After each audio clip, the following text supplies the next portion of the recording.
Hi everyone, welcome back to our channel Najmunisha cooking and vlogs. ఈరోజు మన ఛానల్లో recipe వచ్చేసి మటన్ కీమా చపాతీ రోల్స్. వీటికి నేనైతే ముందుగా మటన్ ఉడికించుకొని అల్లం, సాల్ట్, కారం, గరం మసాలా, ధనియా పౌడర్ అన్నీ వేసుకొని ఒక 5-6 విజిల్స్ వచ్చే వరకు ఉడికించుకొని ఇలా తీసుకున్నాను. చూసారా, చాలా చక్కగా మగ్గిపోయింది అనమాట. పీసెస్ అన్నీ కూడా ఆల్రెడీ నేను కుక్కర్లో ఉడికించేసాను. చల్లారిన తర్వాత ఇలాగ ఒక్కసారి జస్ట్ ఎక్కువగా రఫ్ చేసేయొద్దు, ఒక్కసారి కచ్చాపచ్చాగా ఇలాగ మిక్సీలో వేసి తీసుకొని ఇది పక్కన పెట్టుకుందాము.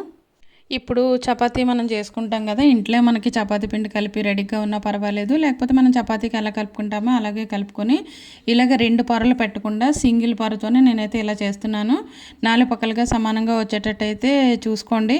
ఏం పర్వాలేదు, మన కొలతలు పర్ఫెక్ట్గా లేకపోతే మనం ఏం డ్రెస్ చేస్తున్నామా ఏంటి, రెసిపీనే కదా. ఇలా చేసుకొని కొంచెం షేప్ అయితే బాగుంటుందని నేనైతే చిన్న పీస్ అయితే కట్ చేసేసాను అనమాట. దీనిపైన మనం ముందుగా రెడీ చేసుకున్న మటన్ మిక్సీ చేసి తీసుకున్నాం కదా, ఆ మసాలా మొత్తం దీనికైతే అప్లై చేసేద్దాం. మొత్తం 4 పలకలుగా మనం రోటీకి 4 పక్కలుగా సమానంగా వచ్చేటట్టయితే అప్లై చేసేయండి. టేస్ట్ చాలా బాగుంటుంది. మన జంతికలు తినేటప్పుడు కరకరలాడుతూ ఎంత బాగా ఉంటుందో అంతే విధంగా ఇది చాలా బాగుంటుంది అనమాట. మసాలా కాబట్టి స్పైసీ మటన్ ఇష్టపడే వాళ్ళైతే ఈ రెసిపీ అయితే చాలా నచ్చుతుంది, చాలా బాగుంటుంది. పిల్లలకి ఈవినింగ్ టైంలో ఈ స్నాక్స్ అయితే సూపర్, అబ్బా చాలా ఇష్టంగా తింటారు. చూసారు, అలా పెట్టిన తర్వాత చాలా జాగ్రత్తగా రోటీని ఇలా రోల్ చేసేయండి. ఇప్పుడు ఇలాగా చాలా సన్నగా రోల్ చేసుకున్నారు కదా, ఎక్కడ అంటిపోకుండా ఇలాగ పిండి వేసుకోవటం వల్ల ఏంటంటే మనకి రోల్స్ అనేవి ఒకదానికొకటి అంటుకోకుండా చాలా పర్ఫెక్ట్గా వచ్చేస్తాయి. ఇలా సన్నగా చేసుకొని మనం కొంచెం జస్ట్ వేళ్ళు మరీ ఎక్కువగా ఒత్తేయకుండా, జస్ట్ అంటే లోపల మనకి ఒకదానికొకటి అంటుకోకుండా జాగ్రత్తగా రావాలి కాబట్టి జస్ట్ ఒకసారి టచ్ చేయండి చాలు, అంటే కొంచెం వెడల్పుగా వస్తుందని. ఇలా పెట్టిన తర్వాత మనకి షేప్ కరెక్ట్గా ఉందో లేదో చూసుకొని నేను వీడియోలో చూపిస్తున్నట్టుగా చిన్న చిన్న పీసెస్గా కట్ చేసుకోండి. అంతే, ఎంతో టేస్టీగా ఉండే మన చపాతీ రోల్స్ అయితే రెడీ అయిపోతాయి. అంతే, చూసారా, చాలా సింపుల్ ప్రాసెస్ అండి, చాలా చక్కగా చేసుకోవచ్చు. షేపులు చూసారా ఎంత బాగా వచ్చాయో, చాలా బాగున్నాయి కదా, చూస్తుంటే తినాలనిపిస్తుంది కదా. తినేటప్పుడు అయితే కరకరలాడుతూ భలే ఉంటాయండి. ఒకసారి తప్పకుండా రెసిపీ ట్రై చేయండి, చాలా బాగుంటుంది. అలాగే ఫస్ట్ టైం చూస్తున్న వాళ్ళు అయితే ఛానల్ అయితే సబ్స్క్రైబ్ చేసుకోండి. Please support the channel. Recipe అయితే చాలా బాగుంటుంది, ఒకసారి ట్రై చేయండి మీరు కూడా. ఎప్పుడైనా మటన్ చేసేటప్పుడు, మటన్ కర్రీ చేసేటప్పుడు ఒక 4-5 పీసెస్ అయితే పక్కన పెట్టేసుకుంటే ఈ రెసిపీ అనేది రెడీ అయిపోతుంది. సింపుల్ ప్రాసెస్ అనమాట.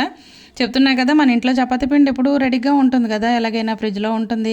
ఎప్పుడైనా మనం మటన్ చేసేటప్పుడు ఒక 4 పీసులు పక్కన పెట్టేసుకుంటే ఈ రెసిపీ అయితే రెడీ అయిపోయినట్టే. చాలా సింపుల్ ప్రాసెస్. అలాగే ఒకసారి ట్రై చేయండి, నచ్చినట్టయితే లైక్ చేయండి.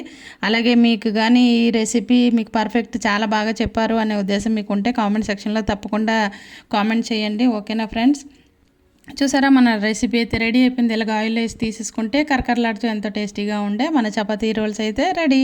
మటన్ చపాతీ రోల్స్ రెసిపీ అయితే రెడీ అయిపోయింది. చూసారా, ఇలాంటి చిన్న చిన్న సింపుల్ రెసిపీస్ కోసం please visit Najmunisha cooking and vlogs. Please support.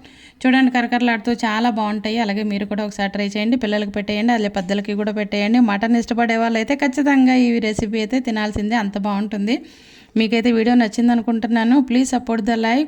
అలాగే మీకు ఎవరికైనా సరే ఇలాంటి చిన్న చిన్న రెసిపీస్ కావాలి, సింపుల్గా చేసుకుని మన కిచెన్లో మనకు రెడీగా ఉండే ఐటమ్స్తోనే రెసిపీస్ అయినా కావాలంటే please visit Najmunisha cooking and vlogs. Thank you for watching this video. Thank you so much. Keep watching. Thank you for